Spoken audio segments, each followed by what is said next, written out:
Welcome to Session 5, where we will talk about how ICTs can help us to mitigate climate change.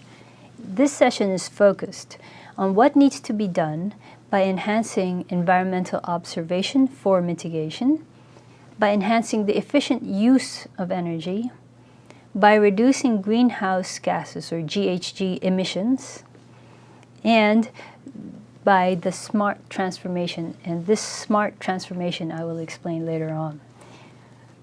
But specifically, the objective of the session is to provide an overview of the ways in which ICTs are used to monitor emissions, enable efficient energy use, enable the reduction of greenhouse gas emissions, and promote green ICT.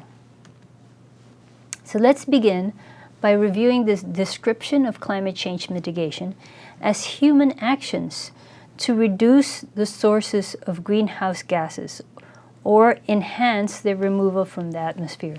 In other words, what we are fighting over is greenhouse gas, and we need to find a way to reduce their presence in our atmosphere. Why do we need to mitigate climate change by focusing on greenhouse gases?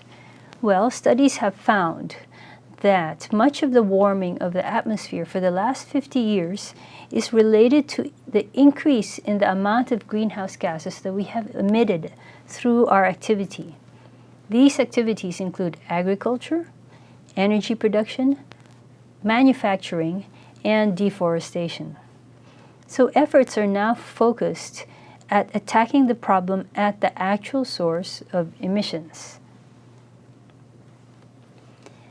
So we use ICTs to facilitate the environmental observation by understanding, first of all, which are the pollutants that are being emitted into the atmosphere. And then we can use sensors that are specialized to measuring the amounts of these pollutants in the atmosphere. And then they can record the fluctuations, increase or decrease in the amounts. And we can use them to trace to the point source of where they're coming from. We can also use remote sensing or mounting sensors on satellites in order to monitor large areas in a very fast period of time. Third, we can use ICTs to make models of the climate, of the weather, of hydrology of areas, or the movement of water across the ground. And of course, we can use sensors in order to assist in all of these.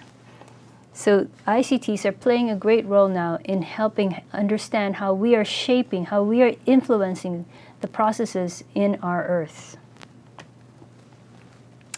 Second, we want to think about how ICTs can enhance the efficient use of energy.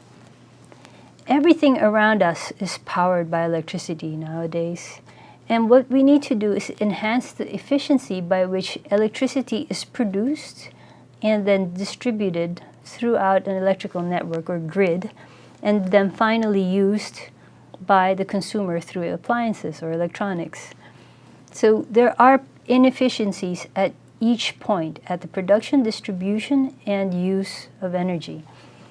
So at the production stage, we are seeing more and more the movement towards clean energy, or energy that does not release greenhouse gases in the atmosphere. Okay, but also we need to produce energy when it's needed. Now, this has been a challenge for electricity utilities. They need to anticipate load, or peak load especially, which means increases in demand on energy, so that they can produce that amount of energy ahead of time. But later on, the demand will drop off. Now, if they have already produced an excess of energy, where is that going to go? So there are inefficiencies that are related to the current technology that we have for anticipating demand, rise and fall. So ICTs can help analyze demand so that electrical utilities can anticipate when they should produce more energy and when they can begin to reduce their production.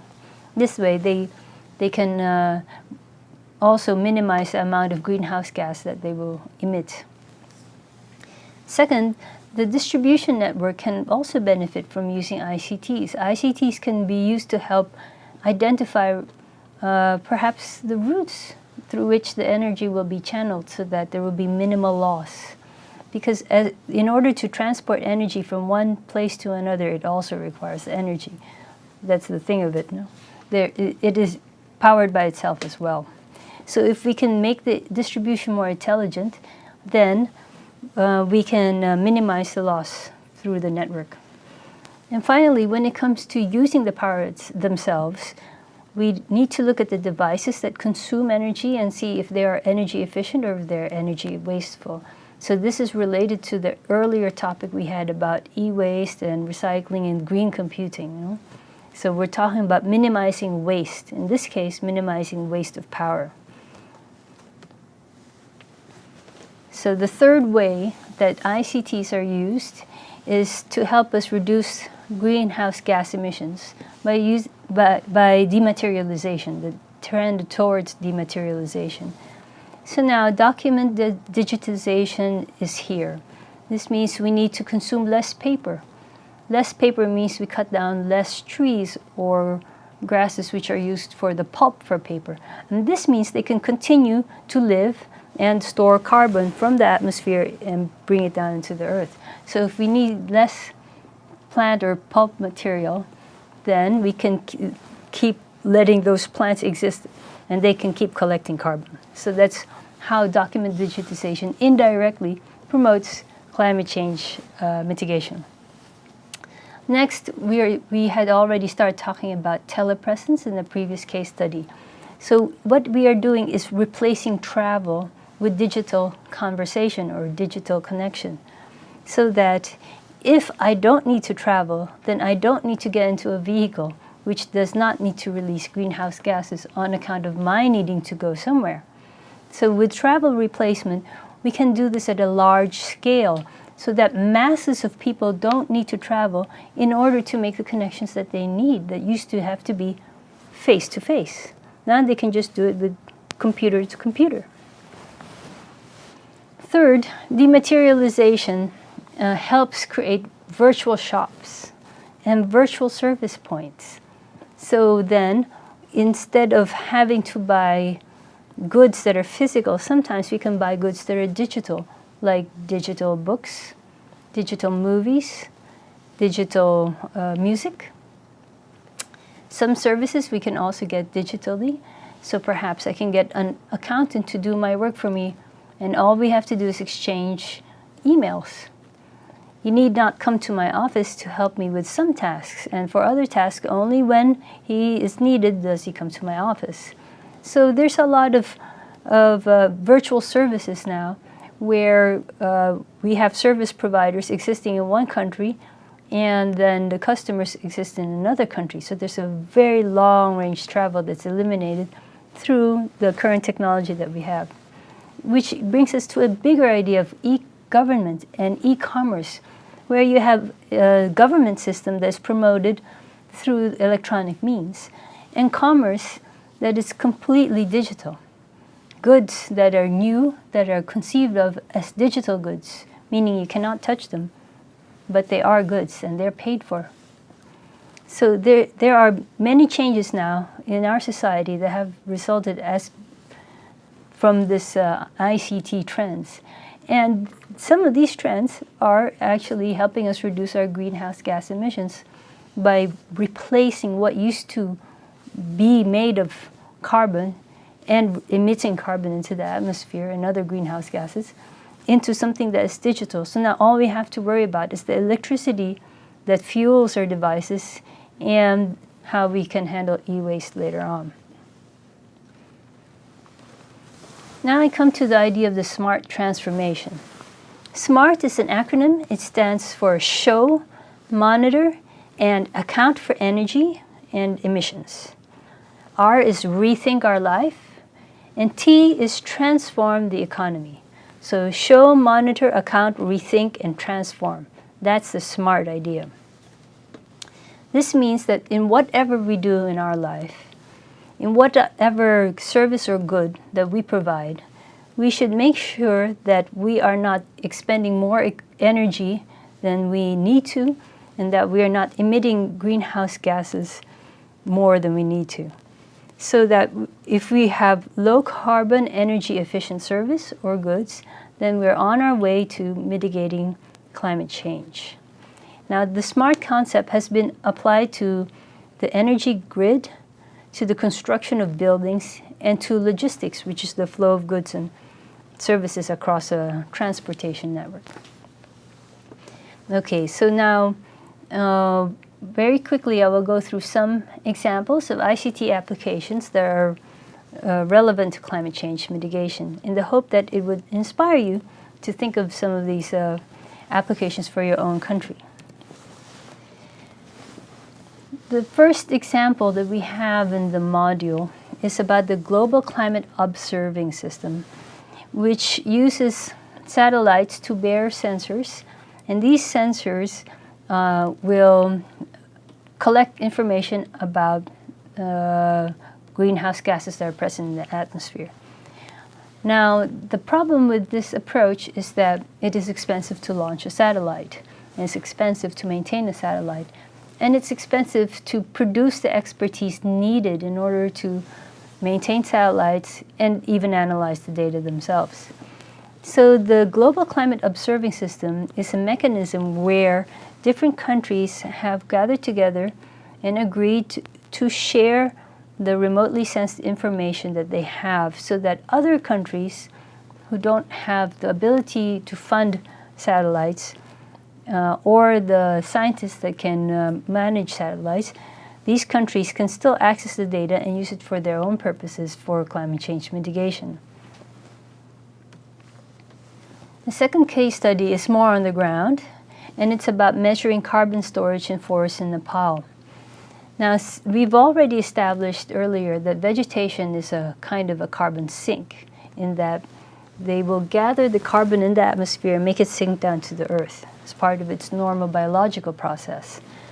So researchers, scientists, and villagers in Nepal are working together to calculate how much carbon is stored in 3 watersheds of Nepal. There are 3 major mountainous areas that produce water. Yeah? So then what they do is they make measurements both on the ground using tape measure and whatever sensors they need on the ground, as well as using satellites, so that they can combine these in order to calculate how much one watershed would be able to store in terms of carbon. We have another case study which is on energy, and it's about small hydropower automatic control. So it's essentially a computer system that controls how much hydropower is produced in a single water mill, and then it can control the reliability and quantity of the energy output that is coming out of this mill, and how much it contributes to the small electrical grid around it. And then by using this computerized control system, you can reduce the amount of personnel, apparently, that you will have to hire, and it reduces some costs in your operation. And then the system has been used with some success for remote areas in Afghanistan and China, Thailand, where so far they can't be connected to the major electrical grid without great cost to the utility. But with this system, the hydropower produced is enough for a small community to survive, so then they don't need to rely on the national grid, for example. We now have a case study on videoconferencing as an official way to conduct meetings in Orissa, India. And because of this, they're able to reduce their travel-related greenhouse gas emissions.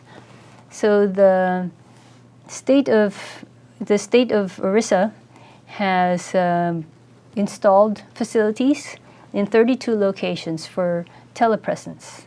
So essentially you have a very good microphone, a very good video camera, and then monitor, display monitor, so you can see the other person on the other end.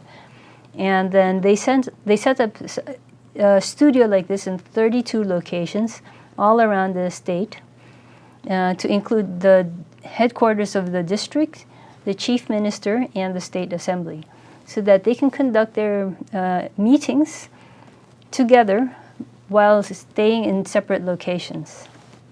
And then they have been doing this for a few years now, and they have reduced their greenhouse gas emissions significantly, and now they're a model for the public sector in India. Another interesting project out of India that's related to mitigation through this time dematerialization is what they call Project Panchdeep, which sought to improve the delivery of insurance and healthcare by the Indian Employee State Insurance Corporation. So what they did was to use green IT and then improve the records of 144 hospitals, 620 insurance offices, 1,388 medicine dispensaries and clinics, and then 51 regional offices of the insurance corporation itself. And after they digitized these records, they networked them. And then a single ID card was produced, so that every member of this network only needs one ID card to be able to use the insurance to pay for hospital bills, medical purchases, and so on. So they were able to improve the efficiency of several organizations, at the same time dematerialize some of the records and remove travel presence in order to coordinate these records. And overall, they're indirectly promoting greenhouse gas emission reduction through this effort. But it was mainly an e-government project. It just has a lot of benefits related to climate change mitigation, which is why it's an interesting case study. Similarly, in the private sector, we have a case study from the Philippines, where now it is the leading country in terms of business process outsourcing. So it has set up call center areas, and companies have set up so that they can provide services to different global companies, and then the staff are based in the Philippines. They will answer telephone-based inquiries, and they will guide the customers with questions or needing help over the telephone. And then these customers and clients are in countries such as the UK or the United States. But then they're getting the help that they need, and they don't realize it, but the one who's helping them is based in another country. And this whole transaction is over the telephone or internet system. So then you are replacing a lot of travel by keeping the service provider in the country of origin and keeping the customer in their countries of origin. But then they're able to be connected just through ICT. And this is so successful that it has contributed to the increase of foreign currency reserve in the Philippines. And now they're seeing more and more rentals of buildings, office buildings, for business process outsourcing call centers. So it's something to think about, the type of business that can be promoted in your country. Shanghai Tower case study is about the construction of the world's second tallest building in Shanghai. It will be 682 meters tall, or 128 stories. And this was completely designed and built using software called Building Information Modeling software. So using this software, they could design the building to be ecologically efficient.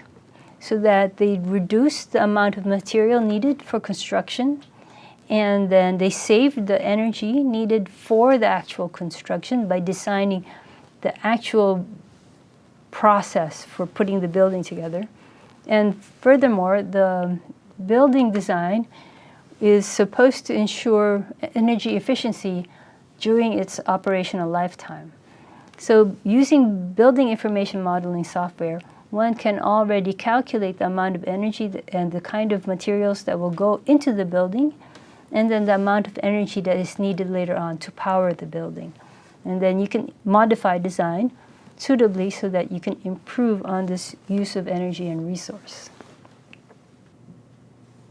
And finally, we have a case study that is close to everyone's heart, which is about traffic, and then how we can use ICTs to reduce the amount of time we spend in traffic. So in Kuala Lumpur, the capital of Malaysia, they have what they call the Integrated Transport Information System.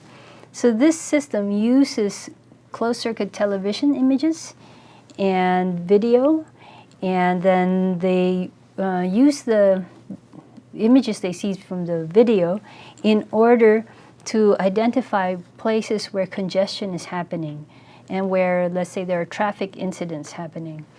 And then they generate analysis and maps, and this is analyzed by a group of experts. Then they will bring out traffic advisories to the general public. And then they will use roadside electronic bulletin boards or the internet or even call centers to give traffic advice to people, to the commuters. And so this system helps reduce travel time, traffic congestion, and ultimately pollution. Because while we're sitting in our cars and the motor is running but we are not moving, we are still emitting greenhouse gases.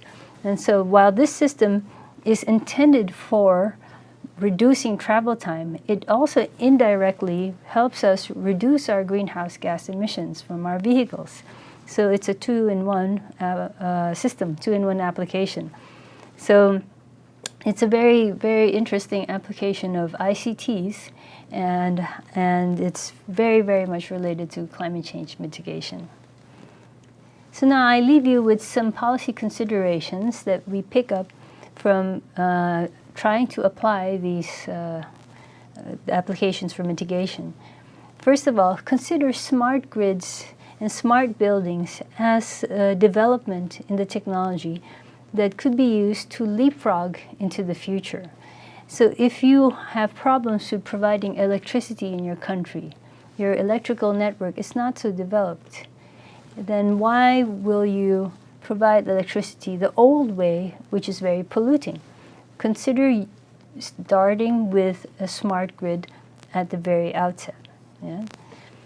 And then if you're going to be constructing skyscrapers like that Shanghai Tower, or maybe something half tall, then why not design the building smart using information modeling software like what they use for the Shanghai Tower? Then you can see how your building will perform under different conditions, and you can already try to calculate how much energy it will require to run, and you can already start planning on how to reduce that. So these are ways to be more modern, you know, to think of the future, and a future that is more ecologically responsible and less polluting of the atmosphere.